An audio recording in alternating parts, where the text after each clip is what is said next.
जैन साहब good morning, बहुत स्वागत है आपका। बताइए आज कौन सा जेम हमारे दर्शकों के लिए आप ढूंढ कर लाए हैं।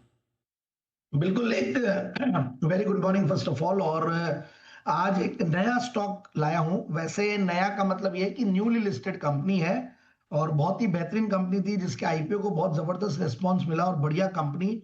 और वो है विक्रान इंजीनियरिंग। मतलब अभी रिसेंटली आईपीओ आया, लिस्ट हुआ और उसके बाद से अच्छा खासा ऊपर भी गया, 117 तक गया और नीचे के लेवल्स 91 92 के बनाए और अब वापस से एक ऐसे लेवल पे है कि जहां पे बहुत ज्यादा डर नहीं लग रहा है रेकमेंड करने में भी। बट एक चीज का डर जरूर लग रहा है मार्केट्स में, उस तरीके की जो एक मैं एंथुजियाज्म देखता था जो पिछले अगर 5 साल में अगर देखे तो मिड कैप स्मॉल कैप जैसे ना तैसे करके परफॉर्म करते थे कोई ना कोई स्टॉक। बट इस बार क्या हो रहा है कि ओवरऑल एक ब्रॉडर मार्केट्स में एक अच्छी खासी सुस्ती आई हुई है और वो अगेंस्ट द बिगर स्टॉक्स।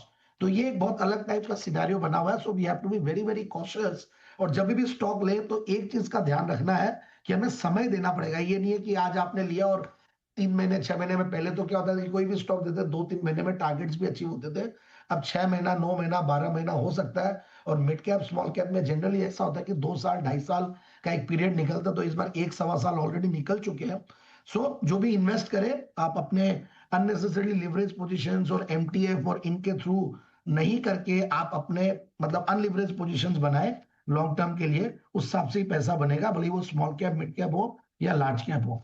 तो विक्रांत इंजीनियरिंग की मैं बात कर रहा था। मैं थोड़ा सा इसलिए समय लिया कि क्योंकि मुझे ये ट्रेंड बहुत दिनों बाद ऐसा देखने को मिला कि बहुत इजीली स्टॉक्स अब नहीं चल रहे और पिटाई बहुत जबरदस्त हो रही है जहां पे भी रिजल्ट थोड़े भी हल्के होते हैं।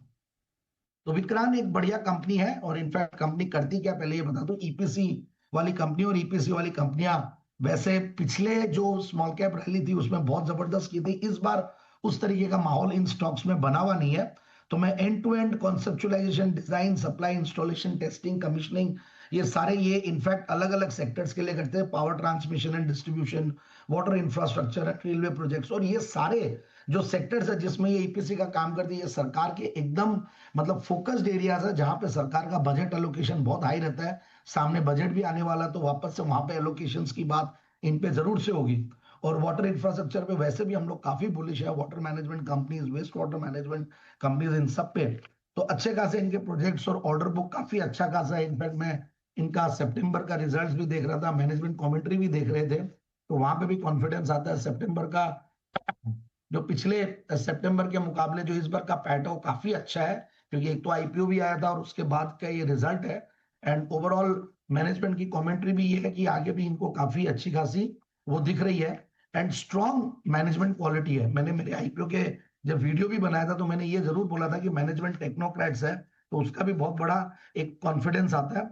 और overall return on capital employed return number देखे तो दे आर वेरी इंप्रेसिव। 27% का return on capital employed, return on equities 21%। और ईवी बाई इबिटा देखे तो 14-15 टाइम्स है, तो वो एक सस्ता लगता है। पिछले 3 सालों में प्रॉफिट की कैगर भी बहुत जबरदस्त रही है, इसलिए पैक रेशियो सस्ता रहा which is 0.34। Again that gives a confidence.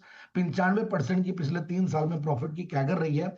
जैसा कि मैंने सितंबर के रिजल्ट भी बताया, सितंबर quarter was a good result और पिछले 2 क्वार्टर्स भी बहुत बढ़िया गए। सो ओवरऑल एक बढ़िया कंपनी जिसमें शेयर होल्डिंग पैटर्न भी देखे तो प्रोमोटर्स की शेयर होल्डिंग है, एफआईआईज, डीआईज भी और कुछ रिनाउंड इन्वेस्टर्स भी इनफैक्ट इन्वेस्टेड है। वो भी इनफैक्ट जब आईपीओ आता है तो एक चीज का और ध्यान रखना होता है, शुरुआत में कई प्री आईपीओ में भी इन्वेस्टेड रहते हैं, फिर वो एग्जिट्स भी लेते हैं। बट सामने ये सारे एंट्री एग्जिट्स तो चलते रहेंगे। बट हमें मैनेजमेंट की क्वालिटी देखनी है, हमें काम की क्वालिटी देखनी है, ऑर्डर बुक देखना है इस टाइप की कंपनी में। मुझे लगता है कि इन लेवल्स पे डाउनसाइड रिस्क चूंकि नहीं है तो 125 130 के टारगेट्स के लिए स्टॉक को लिया जा सकता है। तो विक्रांत इंजीनियरिंग इस पर रखिएगा नज़र। 130 तक का लेवल अपसाइड में बनता हुआ दिखाई दे रहा है। बेहतरीन फंडामेंटल वाली कंपनी है विक्रांत इंजीनियरिंग।